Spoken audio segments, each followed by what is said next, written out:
The following is a presentation of the Radio Misfits Podcast Network. From the birthplace of modern winemaking, Sonoma, California, welcome to The Winemakers. Local experts Sam Couture, Bart Hansen, and Brian Casey, along with host John Myers, invite you to listen in as they discuss all facets of winemaking. So sit back, pour yourself a glass, and let's hear what the guys have to say this week. That was a good one. We were all so quiet. Chuggy. Right. It was chuggy. Yeah. That's probably appropriate. It's probably just as good chugging it out of the bottle than in a glass. Thank you. That is a very chuggable wine, FYI. Let me try. No, you try it. No, I'll wait till we pass it around. And probably the only time in history that you will see an 11 on a 16600 bottle. It's definitely the lowest number we've had before. I think the Does only that pour live every time? Yeah. Pours live every time. I didn't know that. during the pandemic, I think There was a terrible canned one that the pod sounded like a Sprite can or something. and then there was two pours because we didn't know that he had. For a while, we didn't know that he had done that, so we were doing our own pour, and then so it was like this double weird pour.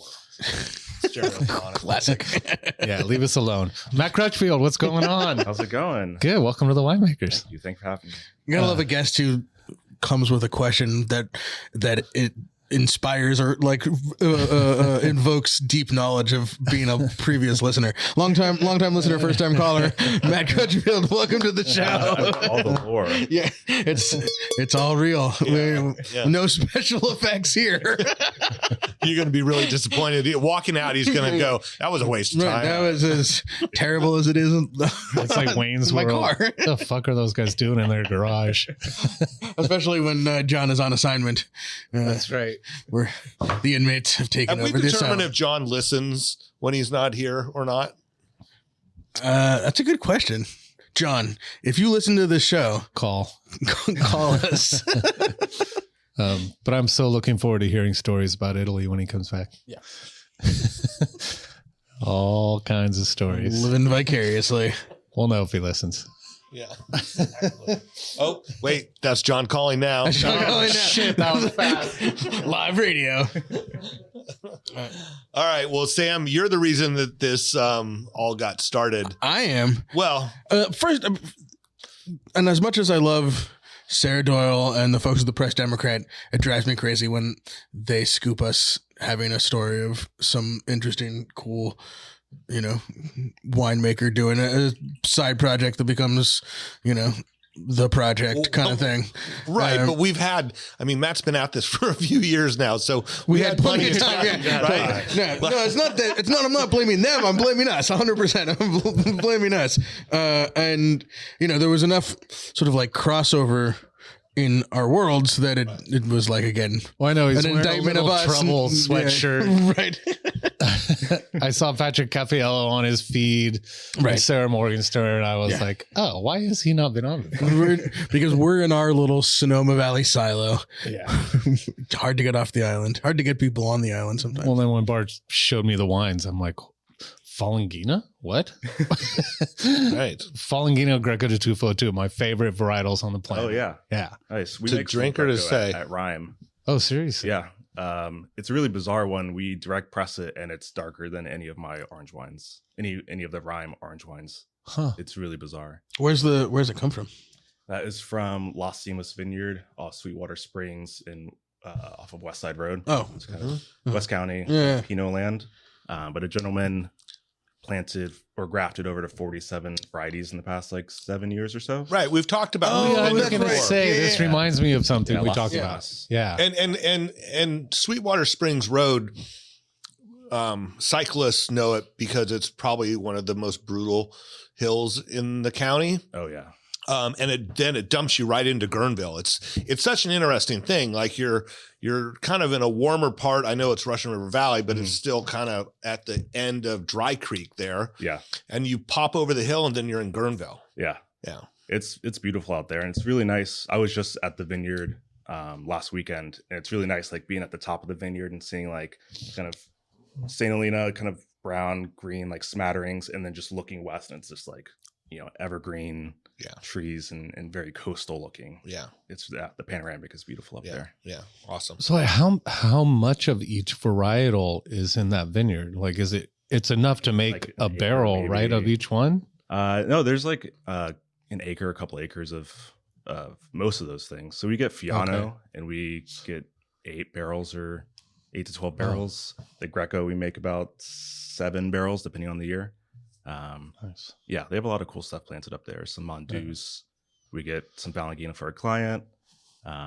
It's really nice during harvest to go up there and see like Dolcetto and Barbera and like Grignolino, like all this stuff that I don't really get to see that often. Yeah. Cool idea. All right. Let's start at the beginning. What?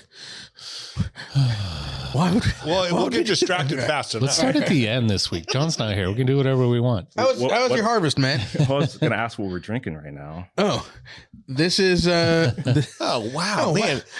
You're hired. Thanks for asking. Sorry, John, you're out. I thought you'd never ask. So this is the 16600 Fresco, Jack Spore collab. So it's mostly Semillon, from New Info. It's like 45% Rossi Ranch, 45% from Ross Kennard's farm, and then the little bit of blending that Isabel did with other white wines that Jack had in his portfolio. So I actually think there might be a little Falangina in this. In this, he has a Cali Fuego that he does. That's a sort of skin contact blend of a bunch of different white grapes, and I think Isabel sort of used a little of that to finish this one out. So are all the varieties skin contact?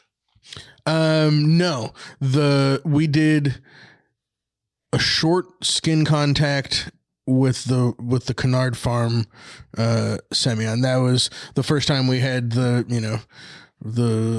all of our daughters stomping on the grapes. Last harvest, and that went for like the weekend. I think it was like a Friday that we had them after school, and then we pressed it on Monday morning, and then the Rossi Semillon was we just crushed and destemmed. You kind of have to do that with Semillon. Semillon is like so kind of gloppy, a lot of flesh, not a ton of juice in there. You have to kind of like squeeze it out a little bit. That's why rice holes. Oh, right. Yeah, totally. So we crushed and destemmed and then, pressed it pretty quickly. So not a ton on the Rossi range. We actually have, and we'll probably be in the spring shipment or a spring add-on, 50 cases of just straight Rossi Semillon. Cool. So that was the sort of component parts, and then the mashup collab label, which I'm particularly proud of. Somebody has to be. Somebody's got to be. Yeah, it was my idea. Other people's execution. Other people's talent. Thank God. Yeah, this is great. Yeah, pretty stoked. It's really pretty. There's a lot of like tannin and texture, which is really nice. That's what I love about it. I don't know what to call it. I call it white tannin. It's like chalkiness a little bit on the back end. Well, because not knowing it was so low in alcohol, and if someone didn't tell you it was skin contact, you would think it was just a very balanced white wine, right? I mean, like the skin contact fills in for the lower alcohol, maybe a little bit. Yeah, I think so. And I mean, it didn't get a ton of color. Right. Yeah. It's not orange. Yeah. Christophe Tasson came and picked up wine the other day, and I gave him a splash of this, and he was like, "That's fucking delicious." Yeah. That's Cool. Really an audience of one for me on that one. If Christophe likes it, then I'll take it. Thumbs up. All right, so let's talk about your wine. So harvest. Well, let's pour some. Let's talk Harvest. harvest. Yeah. Can I grab one of your wines while you talk about Absolutely. harvest? Tell me where to start. You can start with the I'm Mixed. It is a blend of Chenin Blanc and Cortese. All of my fruit up until the 24 harvest has come from various vineyards in Clarksburg. This is Wilson Vineyard Chenin, Herringer Vineyard Chenin, and Cortese from Lost Slough Vineyard, kind of on the south part of Clarksburg, closer to Lodi. I think it's the same vineyard that Jack gets his Falangina from. That makes sense. This is all direct press, barrel fermented, barrel aged. And this is 23. 23. So talk 2024, and it sounds like you've added things or switched things. Yeah. The skew creep.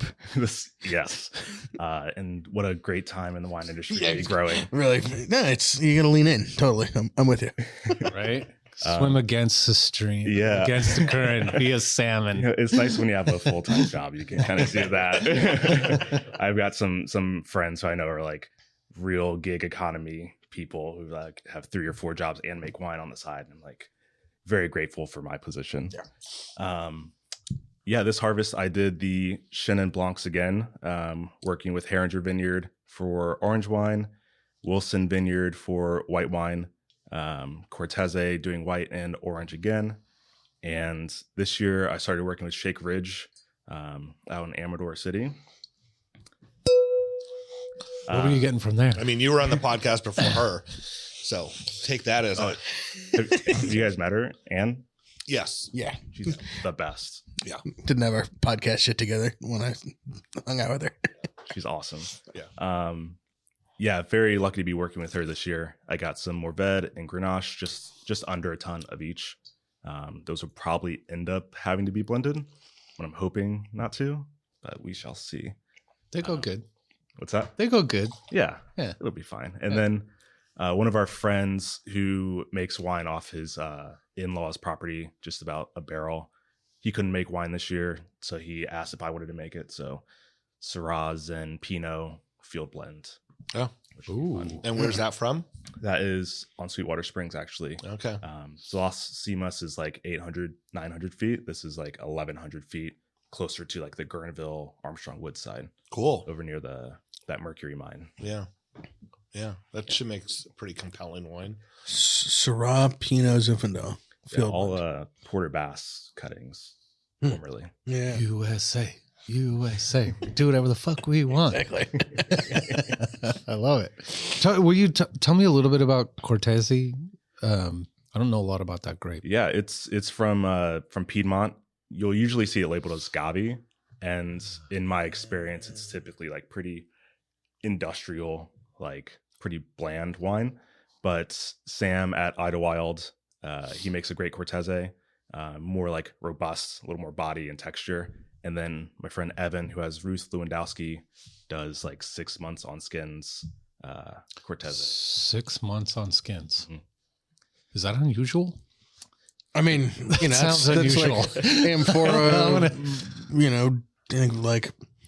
burying the amphora in Georgia. I mean, that's like 2,000-year-old kind of shit. Yeah, but I mean, there's been people have been doing it. That's like a commitment to it because it kind of has to make a shift, right? It definitely goes into a dumb period, and it takes that extra time. It's the way it was explained to me. Yeah, it's something funny about grapes that I think can be pretty boring on their own without that kind of like texture, that kind of fermentation. We do it at Rhyme with Verbola Gialla, which like white press Verbola Gialla can be pretty like innocuous, but we, depending on how busy we get and how lazy we are, it's like 6 months to 9 months on skins in amphora. Wow. And it'll get whether you get around to digging it out or not, basically. Is that the amphoras on these really sketchy wood beams, and Ryan and I are both too big to kind of dig in there, so whenever we can get Amanda or Megan to hold their feet while they dig it out with buckets. If you have a picture of that, I would love to see that. Yes. We could use that for appearing on an Instagram account near you soon. So I do 2 weeks on skins with the Cortese, because I find that you get a lot more of that tropical fruit with the kind of tannin, giving it more structure. The white version's a little richer, a little riper. Trying to lean into that a little bit. So that's what this is that sort of this isn't the skin contact, or it is. Well, no, this is the Chenin. This is the Chenin with the blend, right? Chenin and Cortese white wine. This vintage, I attempted to pick pretty lean just to see what I could do with the Chenin and Cortese. Cortese was a little boring, so I thought it benefited from the blend. The Chenin is great. I love that. Love that Chenin. We have a appreciation for Chenin Blanc around here. Yeah. Do you make Chenin Blanc? I mean, I haven't for a couple of years, to be quite honest, because I'm looking for a new fix. Where were you getting your Chenin before? I was getting it from Buddha's Dharma. Mm-hmm. And then when that went, R.I.P. foul, R.I.P. Then I got some for a couple of years over in Green Valley in Solano County. Okay. Which made a real nice wine, but it's I get so little, and now the contract's changed, and so I try to only make wines from here in Sonoma Valley, but there's only one Chenin vineyard in the valley, and it's spoken for. So still searching. I originally made some wine from Wilson, Clarksburg. Oh yeah. When I first started, and I was going to ask you, is that the vineyard? Because you had a little ding for it. Yeah. Well, and that was Kenwood used to buy so much fruit from the Wilson family, and they're such great people. Mm-hmm. So still looking. Looking. I talked about going back there. Anyway, if there's any available. So I'm taking my wine on the road. Yeah, of course you are. Brian, we have a guest in the tasting house from our friends over at Klein Cellars. And so Give him a ding. Get a ding. So Brian will be also flittering in between on assignment and on the show. Right. No, and we're excited. Sorry, sidetrack. We're excited to host the Roan Rangers mixer here. That's right.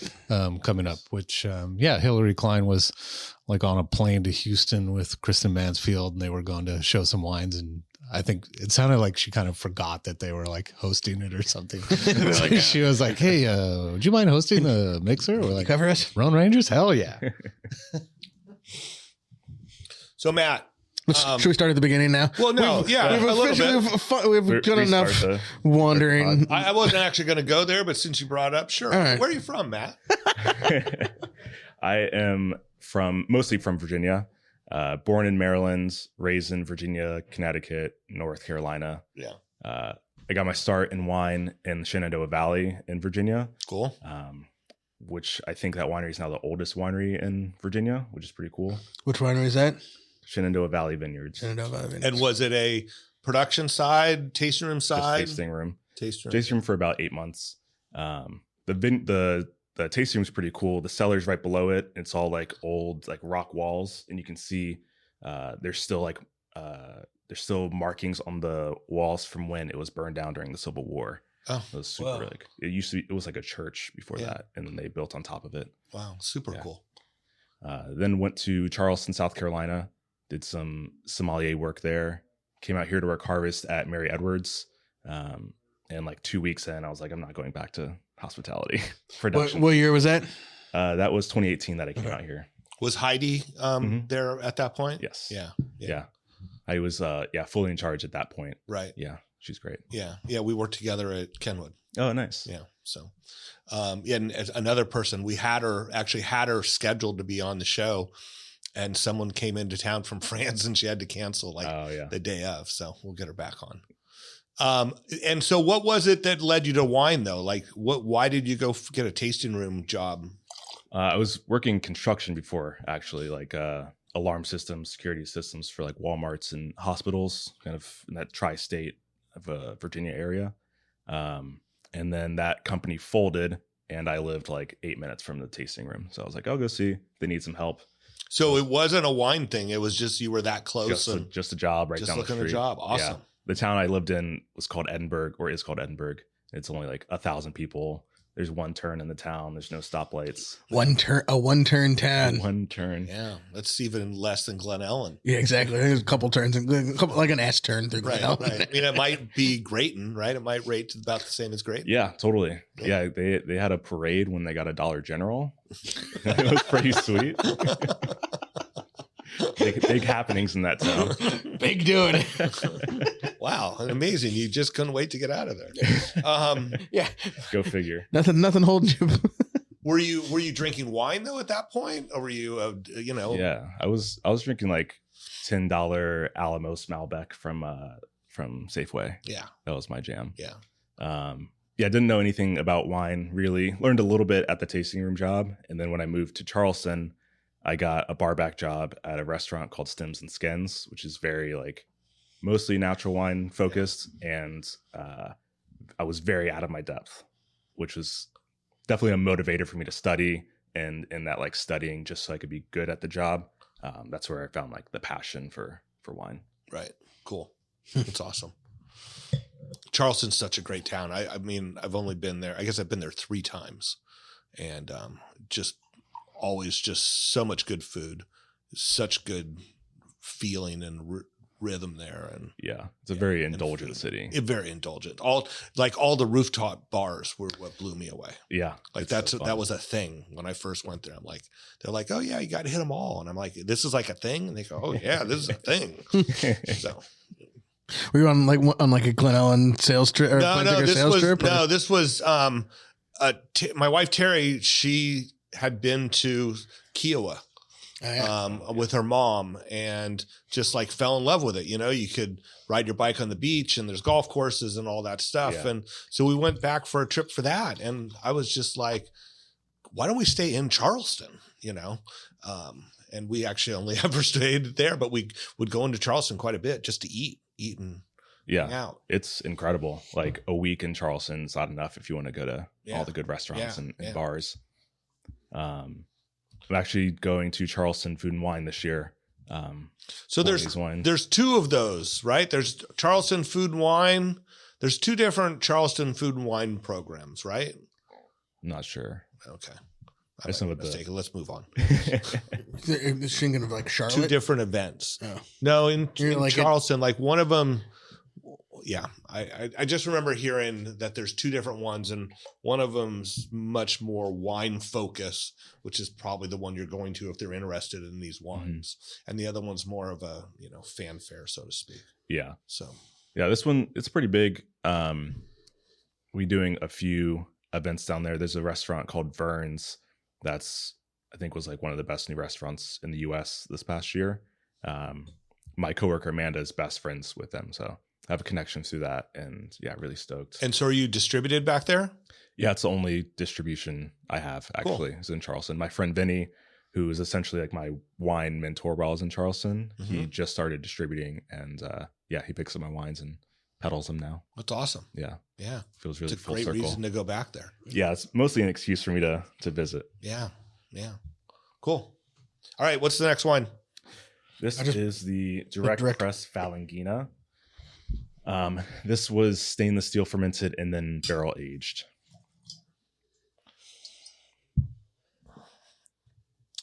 This also comes from Lost Slough Vineyard in South Clarksburg.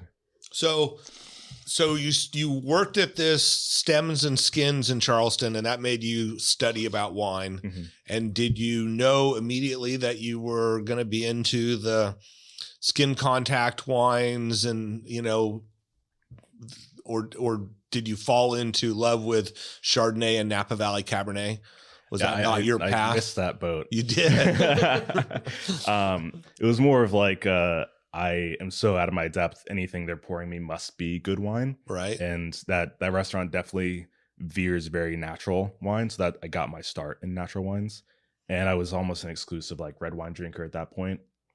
The first white wine I liked was a skin contact Chenin Blanc from a winemaker named Cedric Garreau. And that kind of just opened my eyes to white wine. And then pretty much from there on, I'm like 80% white wine.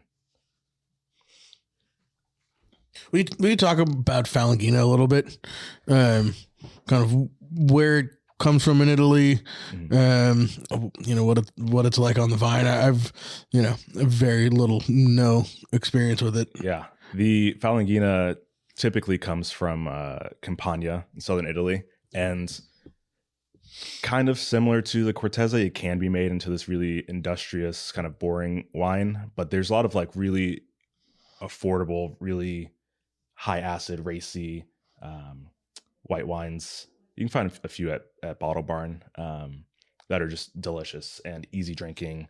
And that's kind of what I was going for. I want to maintain that acid, which I found out the first time making Falangina, maintaining the acid is definitely not the issue.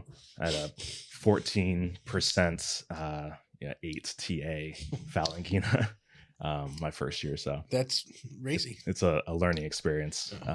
This and the Cortese are super high yielding, huge clusters. The Cortese is like big round berries. It looks like Vermentino.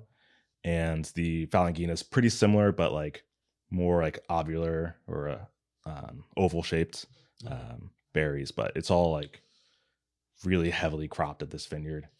You go out there and you're like, there's like 10 tons of fruit per acre here. But it's concentrated and delicious. So yeah, I mean, the flavor profiles are very interesting. I like some smoked meat and there's that hickory kind of, really, really intriguing. And that like this, and I love it. We got it on a little of the Adutet Rosé that's in barrel right now this year, and it's that thing that you can try and get or just be happy when it happens magically. Is that like just that hint of reduction that has that like little bit of like the moment a match is struck, that like fresh struck match is just like that. I don't know. It's one of those fleeting, ephemeral sort of experiences that you seek. And when you get it and when you get it and it's in balance, it's like, and this has got it. Yeah. Every it time was all stainless, right? Stainless fermentation barrel aged. It was barrel aged. Okay. Every time I open this wine, I'm excited that people are like, "Oh, I love the reduction," because I feel like the reduction's really high. But if people like it, people like it. Right. So was the reduction a conscious thought for you, or was it something that was there and you had to or wanted to embrace? It's a little bit. It's more so that I think I make the wines in a more reductive style, and I am fighting the reduction. Right. So this Falangina and the Cortese both had many pump overs in tank as white wine, which isn't really that common unless you're trying to beat that reduction. But it was pressed. It wasn't on skins. You were pumping over juice. So you were just trying to get some aromatics to blow off. Yeah. Yeah. And then like pumping out for bottling, just pumping over the top into a tank, just like blast it with air. And maybe there's a little too. So it could have been more. It would have been more reductive Yes. had you not been sort of aggressive with it. And I was like, well, this is like great, and like the reduction's like gone or it's in balance, and bottled it, and now it feels like back to that intensity a little bit. But was it ever a question of like a late sulfur application, like up there, increasing the reduction? Yeah. Like in the vineyard, right? In the vineyard. Oh, in the vineyard. In the vineyard. Oh. Was there? That's a good question. I don't know. Yeah. I should ask. You should check that out. I mean, because I know my experience, we had some times where we had a wine that would get like that, more red than white. Mm-hmm. And it was like, when was the last sulfur edition? Yeah. And the interesting thing is, one time we just took they had some copper gutters. Uh-huh. And we did a pump over just like that, and we ran it down the copper gutter into the tank, and it was amazing. Just pulled all the sulfates out. Off all totally. As opposed to using, that nasty blue copper stuff. No, that copper sulfate that they used to use. I think there's like a copper I've sort of the wand. Yeah. Oh yeah, for sure. Yeah, or a copper punch down device. Oh really? Yeah. Let's look into that. Yeah, that's I should look into that. That Cortese also gets a little reductive, so it probably is late sulfur in the vineyard. It's just a thought. I mean, I know, like, Malbec can kind of get a little reductive but it's easy to introduce a bunch of oxygen into that. Yeah.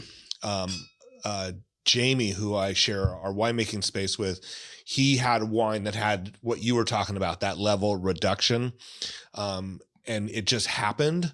And he has techniques that he tries to do, but he always talks about, like, will I ever be able to reproduce that one time when it happened on its own?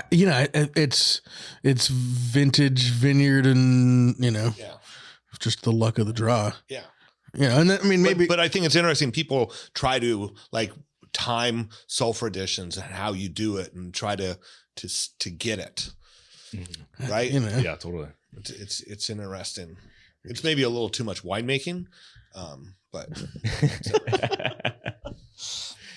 so the wines just make themselves. And, you got to think about like the farmers out there. If it's a high yield vineyard, high yield variety, and as people are looking to pick at lower degrees of ripeness, and you're timing your spray schedule, and the amount of fruit that you're hanging and the canopies. You got to fight the mildew, and then also stop spraying in time for picking white grapes for for lean acid driven wine. Right. Yeah. That's a very tight needle to thread. Yeah, totally. And it being so hot out there and stuff, just like ripening so fast. Right. Like, Yeah, exactly. Got to time it.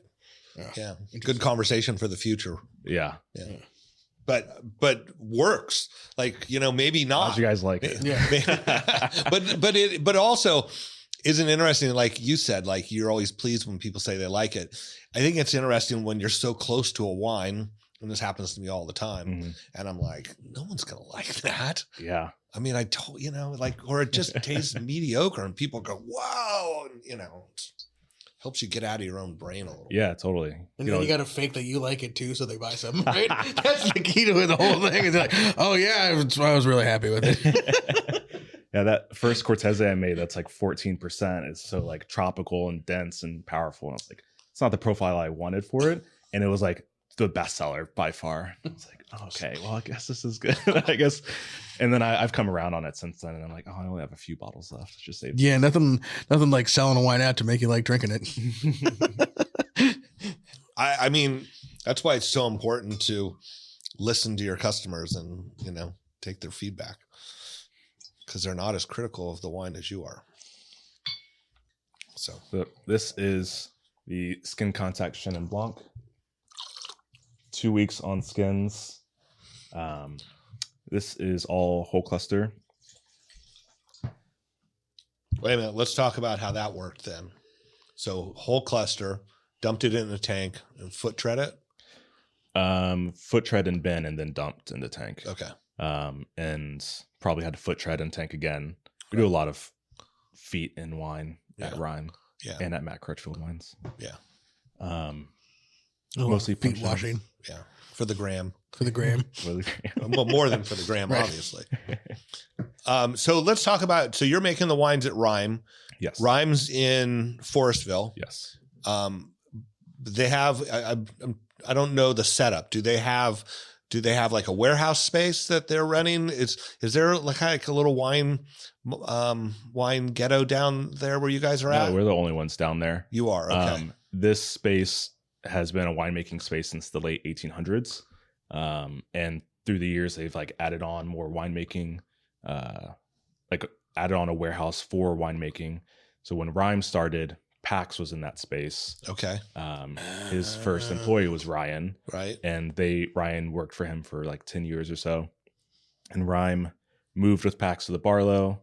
They moved up to Geyserville with Idlewild and Ruth Lewandowski for 4 or 5 years. Right. And then that space became available in 2021, right after I started. So. And do you know what space it was in between? Yeah, it was Subject to Change was there for a few years. Right. Before that, I think maybe Thackeray was there.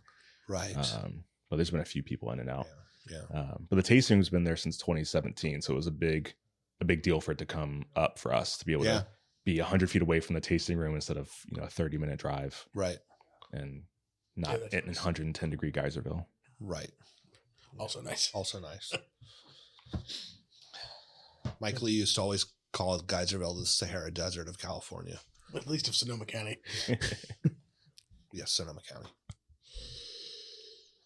My first couple days at Rhyme, we were still in the Geyserville facility, and we were racking out for bottling outside, and it was full 110, and then bottling was brutal. It's like awful. It's just flat. The concrete's like bright white concrete, so it's just like the sun's bouncing off the ground. There's the aromatics of this wine are just like beguiling to me. Beguiling? I don't know, Sam. I went to right, my bad. Beguiling, I think, is the word. Pretty sure that's the experience I'm having right now. It's beautiful, but I could not. It's like dried apricot? Yeah, I feel like it's got some of that like really intense fruit like apricot, but also there's so much like savory kind of, I feel like a bouillon cube Yeah. That kind of stuff. Maybe slightly soy sauce. Yeah, totally. Umami. Not umami. That's totally what it is. Yeah. Now, did you you also usually do a direct press Shannon also, right? Yeah. Is it usually from the same vineyard? No, you said it was from. So typically it's from the same vineyard. In 23, I started working with Wilson in addition to Herringer, just to experiment with a new vineyard, because I've been working with Herringer since I started, just for ease, because Mike Lucia of Fruittown was buying fruit from them, and I would essentially just buy fruit off of him whenever he picked. And he was starting to cut back, and he was maybe going to stop taking Herringer fruit, so I started seeking new vineyards. In this vintage, we were experimenting with this box wine for Rime, which is red, white, orange wine. And we don't really do any blending at Rime.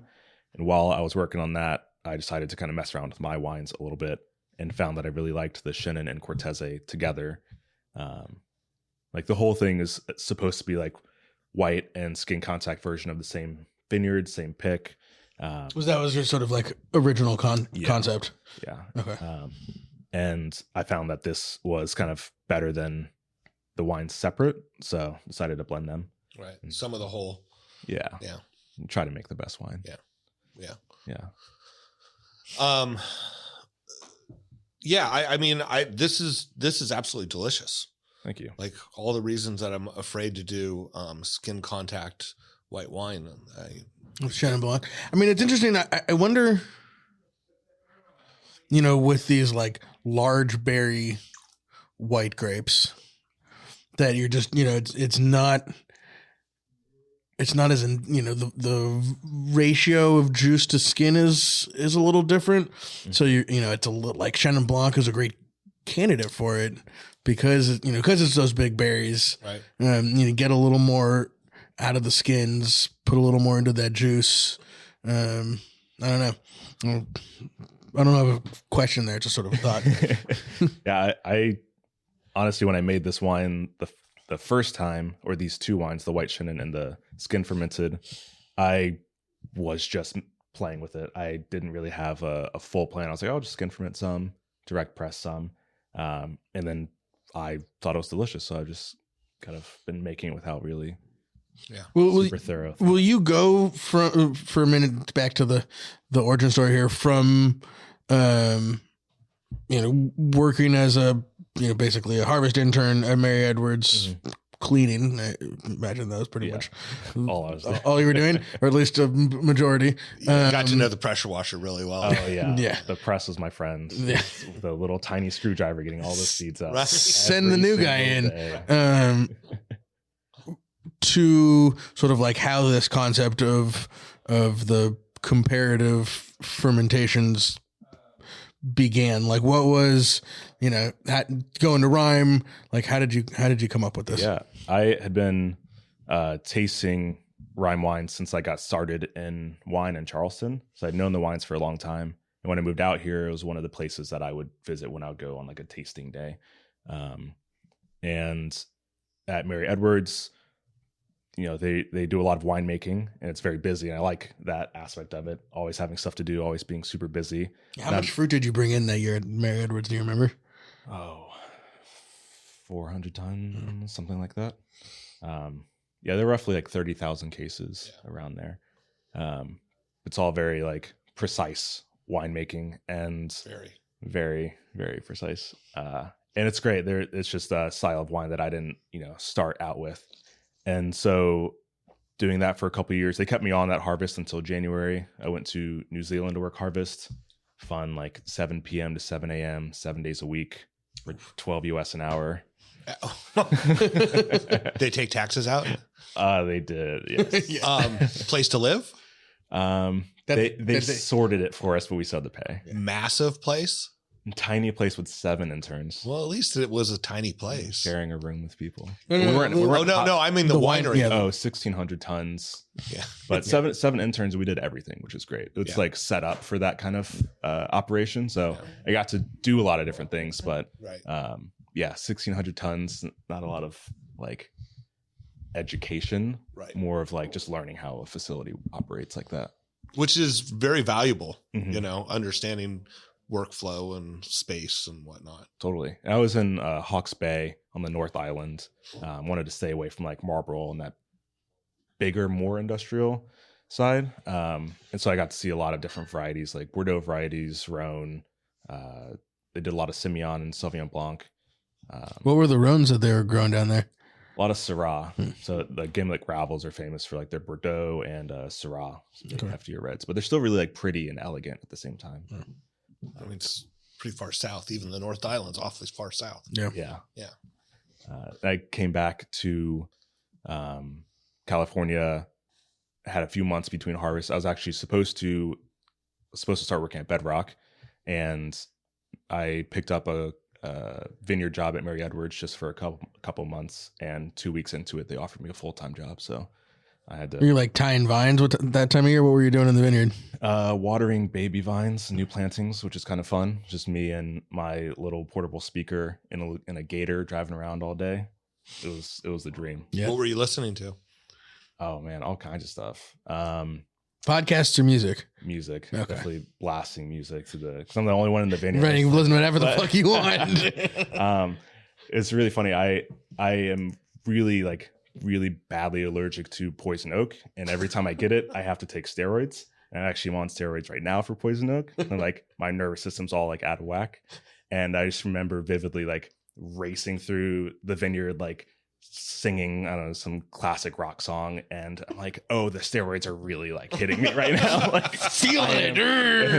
I like screaming the song, and there's like a vineyard crew that I didn't know was there, like three rows over. Yeah, the steroids are really fun.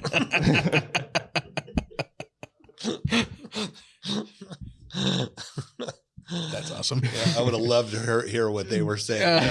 Exactly. This great psychopath. Like, who's he work for? I stayed at Mary Edwards for a couple more years, and then Rhyme, their assistant winemaker, was quitting the summer of 2021, and they reached out and offered me a position. They're of the mindset of like, I don't have any like educational background in university for anything, and they're more of the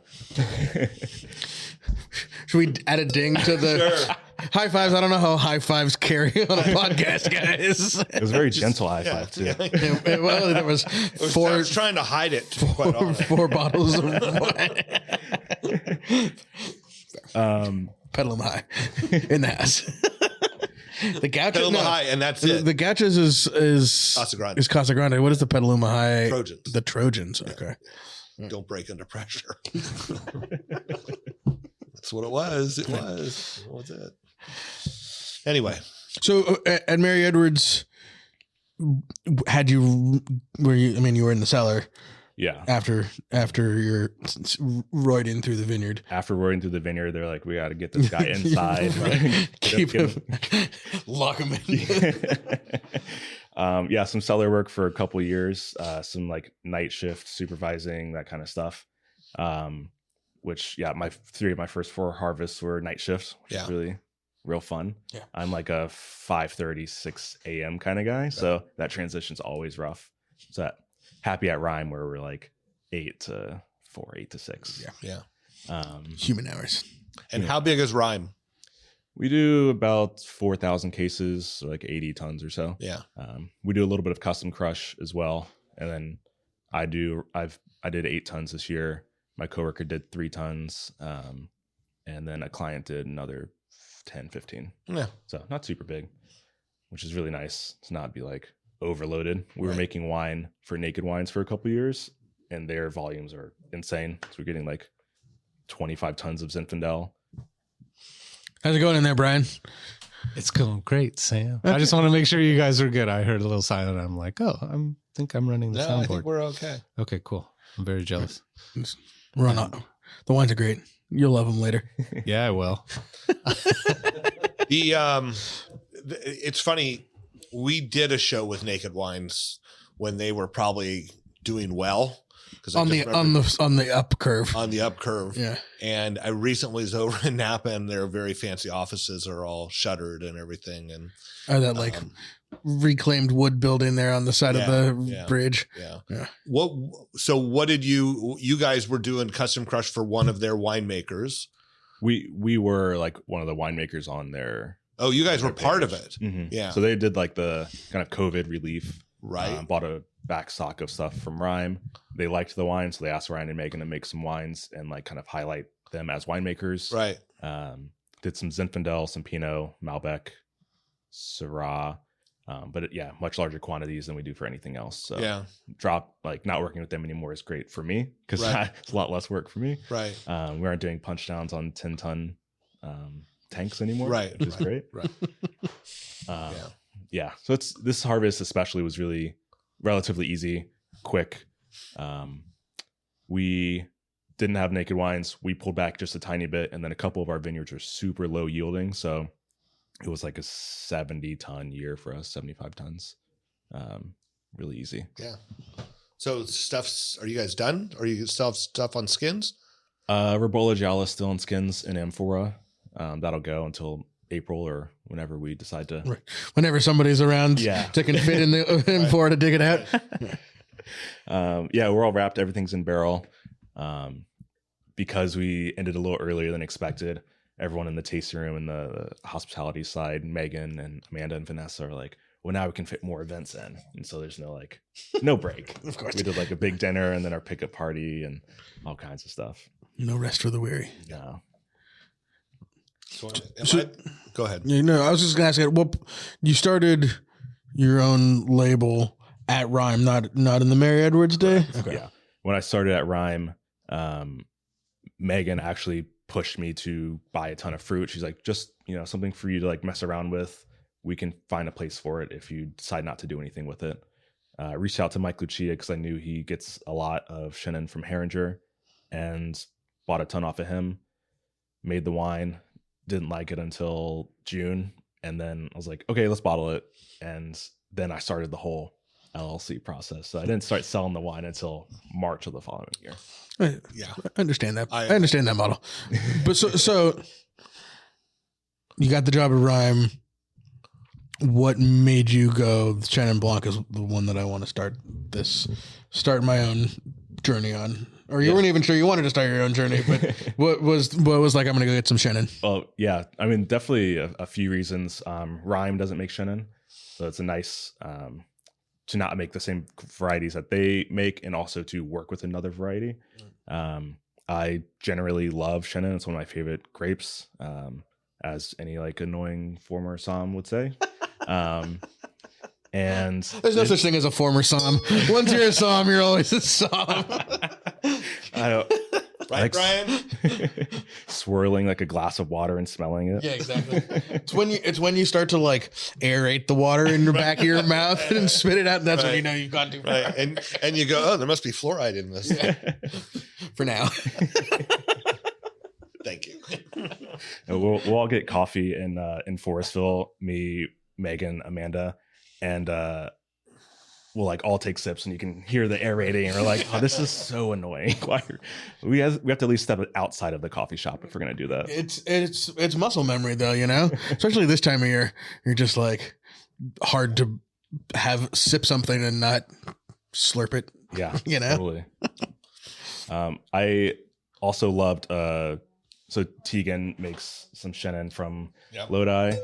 I don't know if he still does, but he was. And that was one of my favorite Chenins, probably to me, one of the best expressions of Chenin in California. And also Megan Bell was definitely a big inspiration.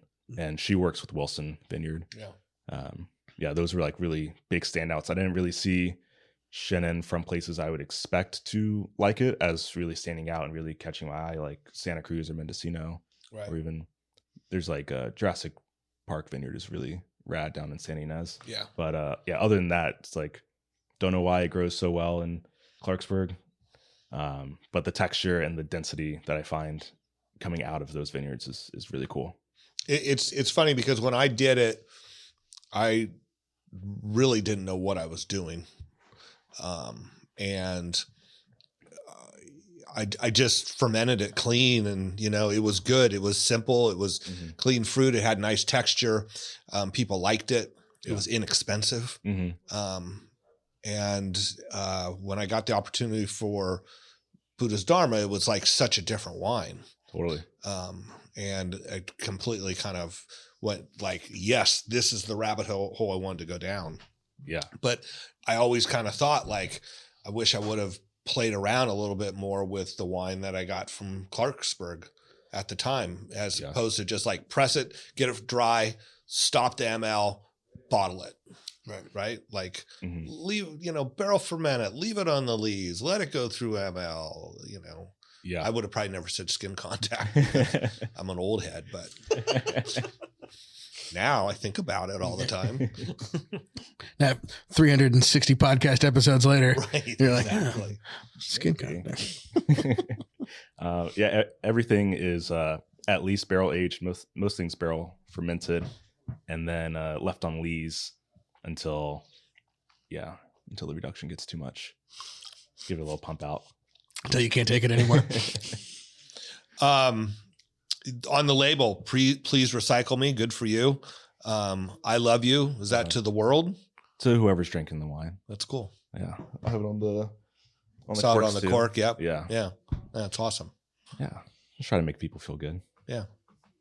We could use a little more of that. Totally. Let's see. What else, Sam? What else, Ryan? Matt. I get that all the time working in the tasting room at Rhyme. People are like, "Oh, you must be Ryan." I'm like, "No, we couldn't look more different." Do you work the tasting room? Yeah, and when it's not harvest, I spend the weekends in the tasting room. Okay. 3 days in the winery, 2 days in the tasting room. Okay. Yeah.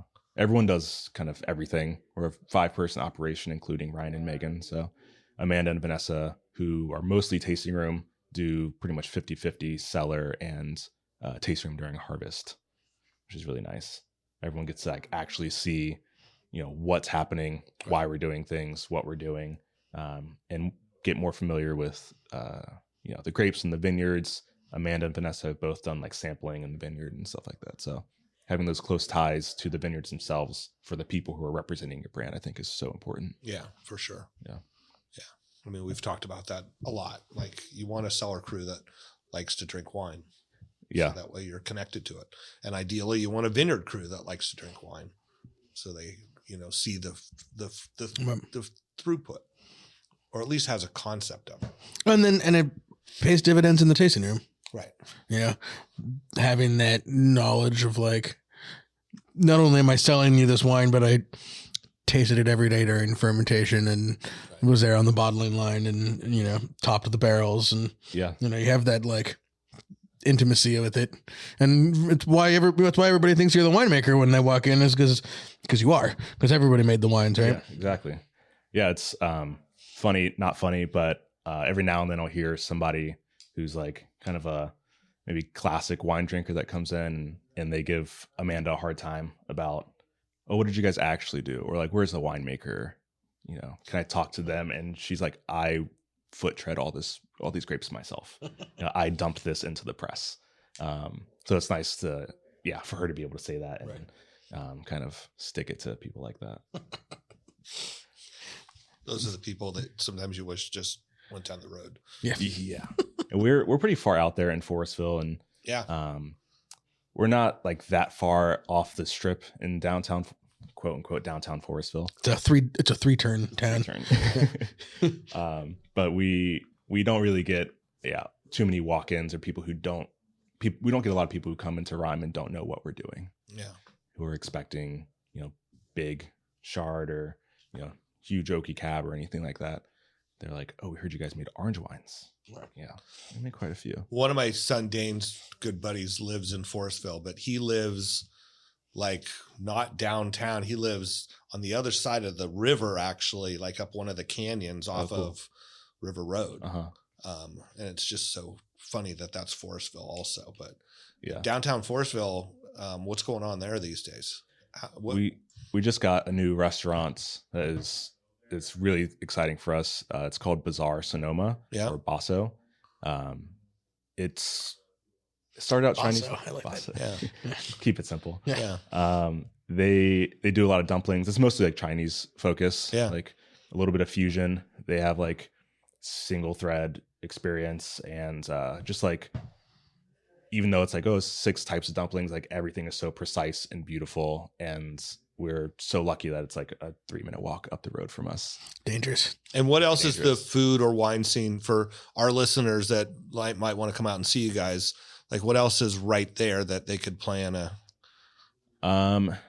The Sonoma Pizza Co. is great little lunch spot.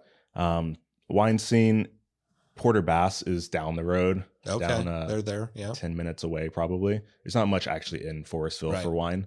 When I was tasting in that area, I would go to Rhyme and either Porter Bass, Porter Creek, or Joseph Swan after that. Oh yeah. Swan's right there. Also. Yeah, not too far. Yeah. Wasn't Paul Hobbs out there forever? Is there big, maybe just their production facility? I don't really know. I don't know where it's at. Yeah. Iron Horse is also really great. Oh, Just right. like Right. great sparkling, great views. Usually when people are asking for recommendations, I'm like, do you want nice views or do you want good wine? It's not Yeah. always a bit of both. As a matter of fact, Joy Sterling, right? Is that the? I think it's Joy Sterling. At Maybe Iron a Horse? future at Iron Horse, maybe a future podcast. Someone approached me about it, so we'll see. But yeah, great sparkling wines. Yeah, totally. So what's going on? So how do people get your wines? If you're in Charleston, you can probably walk into some stores, restaurants, if you want to give them a shout out. Yeah. And then what else? How else can you get them? I do pickups at Rhyme. People want to order online from my website. Trying to vie for the longest website URL at mattcrutchfieldwines.com. Is that winery 16600? I spelled out through the numbers and made it shorter. Yeah. It's a lot of that's a lot of letters. Matt Crutchfield. Just in case, spell Crutchfield. Yeah, people think it's Cruchfield a lot, and they're like, "Oh, it's pretty like serendipitous that your name is Cruchfield. You should work in wine." Maybe actually you should change it. It is like hospital crutches, CRUTCHFIELD. Yeah, you can buy from my website. If you come into Rhyme, you can also just buy directly from me. Can they taste your wines there? They cannot taste the wines. Part of the benefit of being able to make my wine for free at Rhyme is also, respecting that I have to have it. I have a job to do. So there's a lot of Meet me in the parking lot in 15 minutes and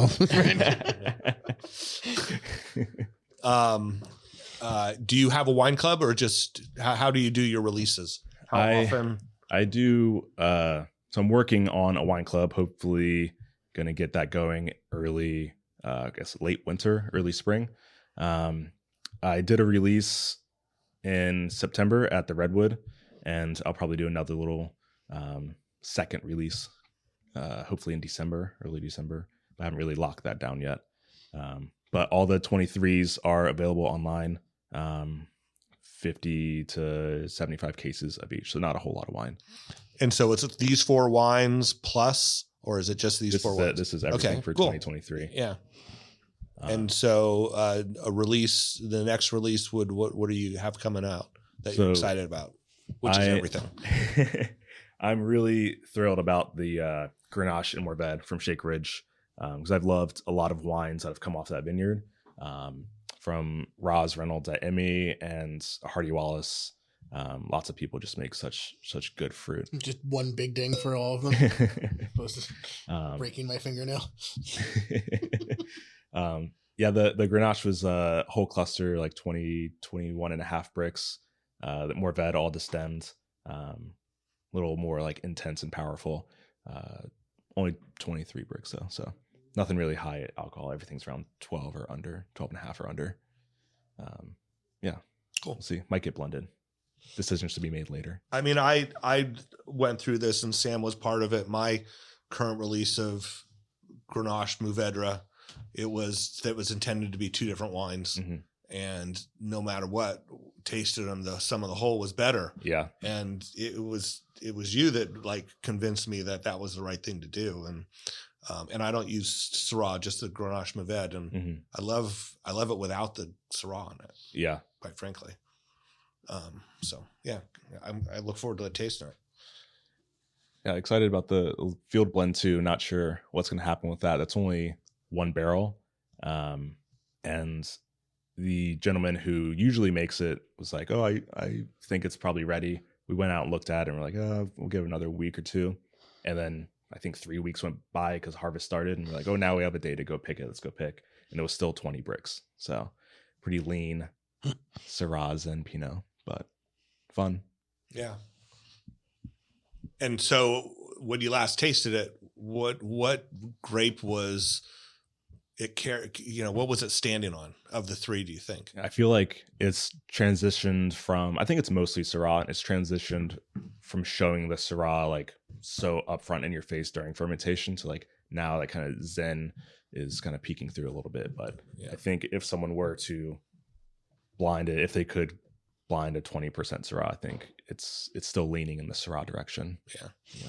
I mean, sometimes 10% Syrah in a blend, and it's in the wine is Syrah. Doesn't matter what happens. Right. Yeah. Yeah. So I believe that. Yeah. It's definitely a bully at times. Yeah. In the best way possible. Absolutely. The good connotation of the word bully. Right. Right. Yeah. All right. What else, Sam? Brian, what was that question you were going to ask Matt? Hurry back, Brian. Dead air. Do I have a question? Maybe not. Did you get to try the skin contact Cortese? Or he hasn't tried anything in a while. I'm going to try all of them as soon as we're done. I'm going to try them all. Are you taking these bottles with you? Oh, you guys can hold on to one. Not anymore. Are you going to be a loser and take all the bottles with you? No, I'd love to try them all. Yeah, no, I'm excited. This comes out probably after Thanksgiving, but these would be great Thanksgiving wines. Yeah. Totally. I always think of, usually fall release, we have his Vermentino coming out. I always think of that as like good, like, fried turkey wine and I love fried turkey, he says. Oh yeah, that's not oven roasted right? turkey, like, fried turkey. People oven roast their turkeys out here. Right? We did fried turkey like occasionally you get a smoker. Yeah. Well, the problem is the oil. So my wife actually just said to me the other day, she's planning Thanksgiving and she's like, yeah, I think I'm going to deep fry a turkey. And I'm like, oh, so you probably want that pot that's on the side of the house that still has the oil from 3 years ago when we fried the turkey. She was like, what are you talking about? I'm like, what am I supposed to do with the oil? You can't dump it down the sewer drain. None anymore. Right. So I think we're not doing fried turkey. Dig a hole in the backyard and yeah. You know you do. You just go buy a new pot. That's the plan. I don't even want to know what this freaking thing looks like at this point. Wow. Yeah. All right, cool. We talked about where to get these wines, right? We did. We Except did. for other places in the area where you can, if you're not in Forestville. Any other?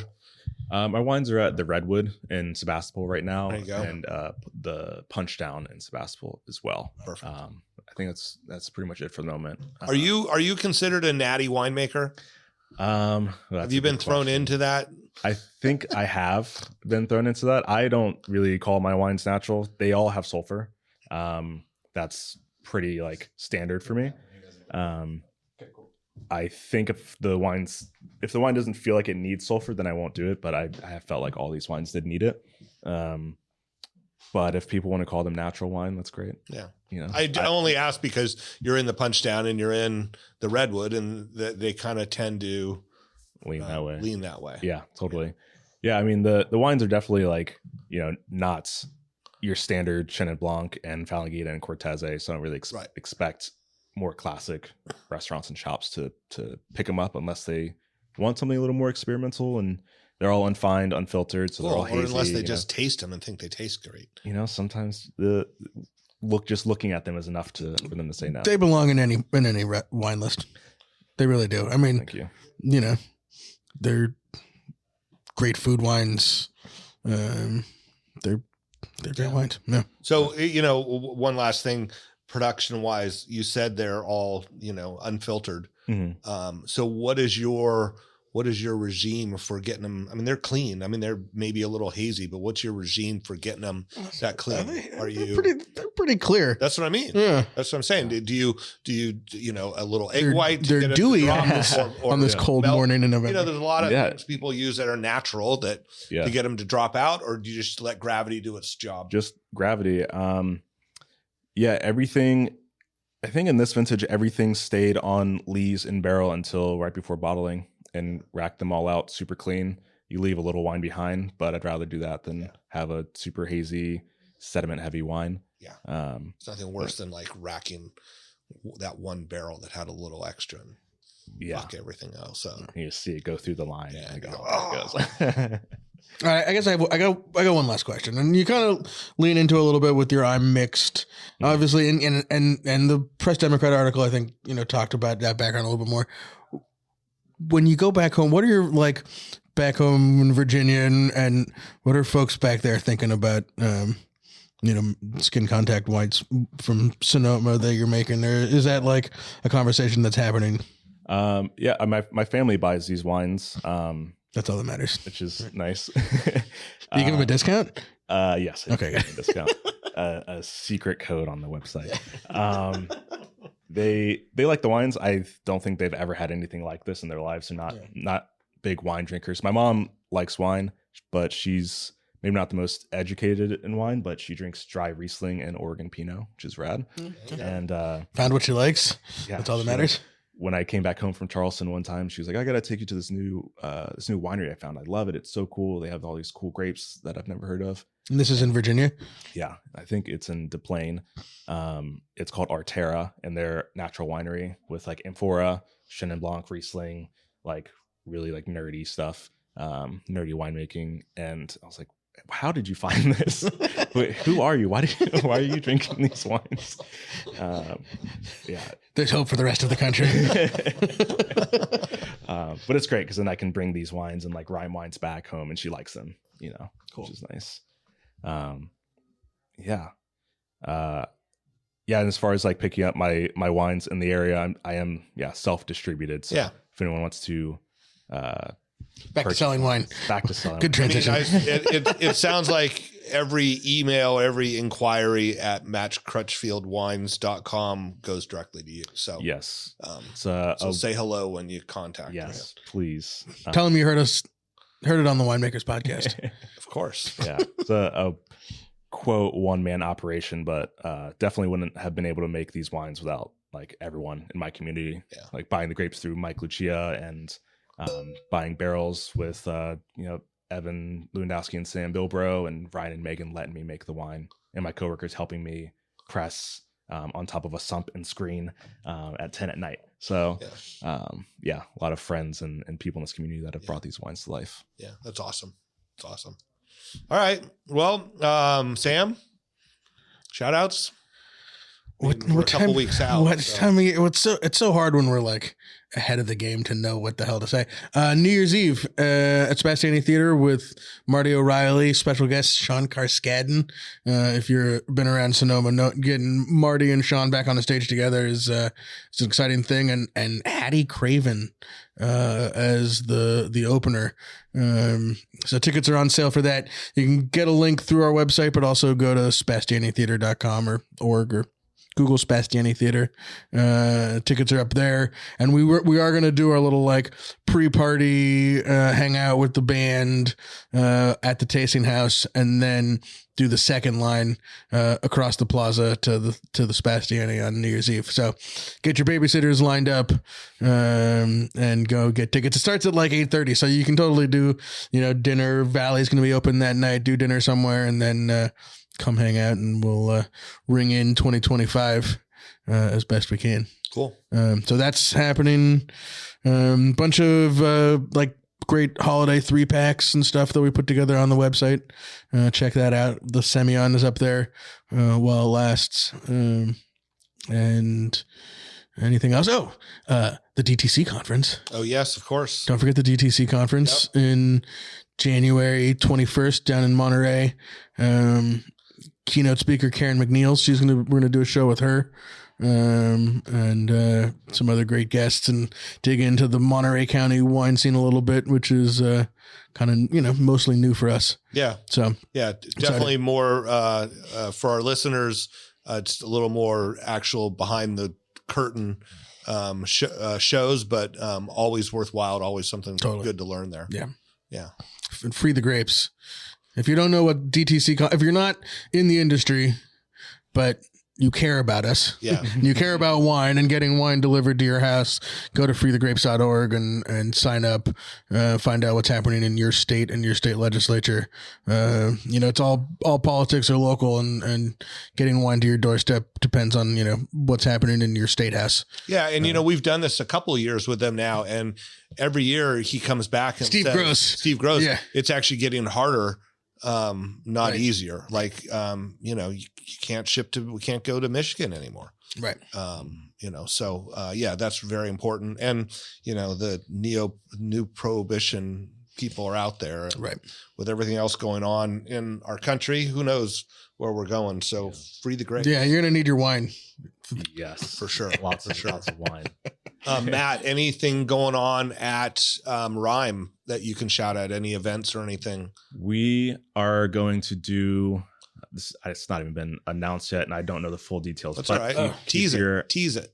Our eyes open for a ramen brunch at Rhyme Cellars mid-December, maybe end of January. But that will be announced on the Rhyme Instagram. Perfect. Ramen brunch. Yeah. Sounds the breakfast of champions. For me, I just have, wine club members, you've all received your wine by now. Oh, wow. There's still. That's aspirational part. No. Okay. I'm telling you. Come on, Brian or Sam. This is a professional organization that I run. Again, one-man team. Yeah, exactly. Set your standards somewhere. December 7th and 8th, the Glen Ellen Wine Trail. So Eric Ross, Schermeister, Dane Sellers, Passaggio, Laurel Glen, and Talisman, and $10 a winery. So you don't have to taste at all of them. Just go to the ones you want. There's going to be some crafts and arts and crafts going on. And that's all weekend. It's all weekend. Yeah. Cool. So when you're cruising through, and that's about it. Right. You guys, thank you, Matt. Thanks for having me. Yeah. Oh, are we too late for the tractor parade? We're too late for the tractor parade. Right. It'll be if you're listening and you missed the tractor parade. Yeah, or maybe you didn't. And wasn't it great? Wasn't it awesome? Right. Tell us how much you liked it. Right. In Exactly. the next episode. Right. In. John, tell us how much you liked the tractor parade. Oh wait, you're still going to be in Italy. All right. Subscribe, review, and drink more Cortese. Drink more Cortese. And Falangena. And Chenin Blanc. And Chenin Blanc. Just more white wine in general, I think. For me. It's be careful. You build a big brand on white wines. Who knows? Right. Then you got to sell some Grenache. You'll get massacred if you're lucky. Yeah. Oh, it's a good thing you're making that Grenache and Mourvèdre. All right. Thanks, Matt. This is great. Good to meet you, Matt. You guys. Nice to meet you too. Totally. Looking forward to the wines. You would have loved the show, Brian. That you're leaving, right? All right. Peace.